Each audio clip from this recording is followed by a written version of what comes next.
Haddie Kaur. Haddie spent her youth in a household brimming with love. Her mother, Professor Basant Kaur, I'm not sure if I'm pronouncing that last name right, by the way, but I think that's what it is, moved across the world to teach agricultural science at university in Trois-Rivières, Quebec. Her father, Rajan Singh, found remarkable success with a catering business in the small Quebec town. Her house constantly swirled with the wonderful aromas of cumin, chilies, masala, cardamom, and fresh steaming naan pulled from a tandoor oven. Her earliest memories were filled with stories of India, and on her 10th birthday her parents promised to visit Punjab just after the New Year. During the holiday season, her parents went to a party with their closest friends, Maurice and Francois Roux. When Haddie called her parents to say she felt sick, they left in a hurry. Driving through the winding, snow-swept roads of rural Quebec, Rajan lost control of the car, skidding into an icy, gnarled forest. It would be 2 days before their bodies were found trapped in the vehicle. As Haddie's fever broke, the police arrived at her doorstep telling her that they had not suffered. But Haddie was old enough to know that the police were just being kind. The next morning she woke up with white hair and a question that would haunt her for the rest of her life. The row took Haddie in, doing their best to fill the hole left by her parents. And despite the enormous loss, Haddie was again surrounded with love.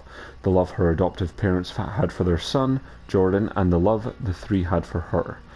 But the trauma of losing her parents seemed to unlock something within her. She began to see things nobody else could see, horrible, unnatural, unexplainable things. Apparitions tormented her in class, at home, in bed. Her unexpected screams earned her the nickname Helly Haddie, only adding to her alienation and anguish. Once a cheerful and social child, Haddie walled herself off to the world. With time, Haddie realized her uncanny abilities only triggered in certain areas, dark areas. It was as though there were places in the world where another dimension somehow bled into our own. Jordan called these intersection areas overlaps, and they seemed to give Haddie insight into a dark, shadowy world straight out of a cosmic horror story. When Haddie graduated from high school, she felt an unexplainable tug to discover who her parents were. To raise money for a trip to India, her brother Jordan suggested that they use her abilities to explore and document all the haunted places in Quebec, starting with a haunted asylum at the Doriot Institute. Haddie could see and hear residual memories, patients, doctors, and so much more. While recording her impressions at the Institute, she offhandedly called the encroaching dimension the Ravage, since it not only assaulted her with memories from all times and places, but also gave the sense of feeding off psychic energy. The Ravage, she sensed, was a living mosaic of human suffering that was slowly corrupting and devouring the world. She concluded that they needed to investigate more to see if there was anything to her hypothesis. Jordan presented the footage and recordings to their uncle Stefan, who helped them turn what they had documented into a web series. Within days of uploading the first episode, Ravages of the Abyss was a viral hit. True crime fans, ghost chasers, and skeptics flooded the comments with their own theories of what she was experiencing. Stefan handled the production, and before long he presented Haddie with her first check as a professional podcaster. Now with a working budget, Haddie was able to investigate the most haunted places in the world, seeking answers about the Ravage. Her investigations led her to a secluded island where once an entire town had mysteriously disappeared, leaving dozens of empty homes. She never felt such a strong influence of the Ravage as she did here. It pulsed with suffering and cruelty and repressed darkness. Haddie absorbed the emotions of the ghost town and closed her eyes. Calming herself and silencing her mind, she began to hear guttural screams and cries and whimpers. When she opened her eyes again, she could see the scintillating orange residual memories of people tearing each other apart in the mud and rain.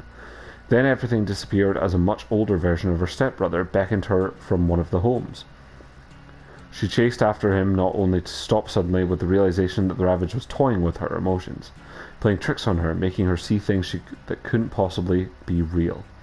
The encounter nearly put Haddie off the project entirely, but she was now the linchpin for a company that led her family.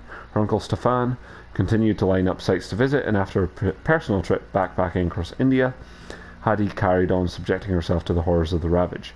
Then, while investigating a haunted World War II bunker in the Alps, Haddie heard someone faintly crying out for help in Punjabi. Snow flurried in the bunker as a tunnel suddenly opened to a snow-covered forest. A horn blared in the distance and faded away. She saw the glow of red lights through a wall of snow and felt her heart skip a beat as she rushed to a crumpled blue car pinned between two massive pine trees.